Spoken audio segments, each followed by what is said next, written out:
Մասնավորապես Հայաստան դաշինքից երկու կին պատգամավոր, վարչապետի տիկնոջ մասին խոսելուց, մեկ ասում է զուգընկերուհին, վարչապետի, մյուսը ասում է սկի ամուսինը չի։ Սիրելի կանայք, պաշտոնապես, սիրելի կանայք, դուք Տիկին Կիրոյանի, դուք չեք վիրավորում։ Հավատացեք, ես գիտեմ դուք միտում ունեք վիրավորելու, բայց դուք չեք վիրավորում դրանով տիկնոջը։ Դուք դրանով գալիս եք ամբիոնի մոտ, ցույց եք տալիս, որ դուք չունեք քաղաքական խոսք ասելու։ Իսկ մենք ամեն ինչ այնքան լավ ենք անում, որ դուք գալիս եք խոսելու բան չունեք, խոսում եք վարչապետի ու տիկնոջ պետական գրանցումից ամուսնության։ Ես ինքս չունեմ պետական գրանցում, հա,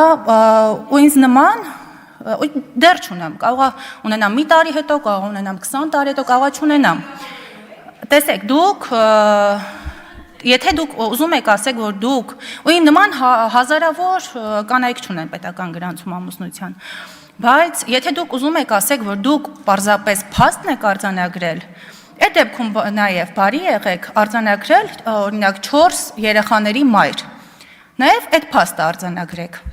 Չի կարելի ուղղակի 4 երեխաների մորը 20+ տարի ամուսնացած տիկնոջը գալ այստեղ ուզել վիրավորել զուգընկերուհի ասելով։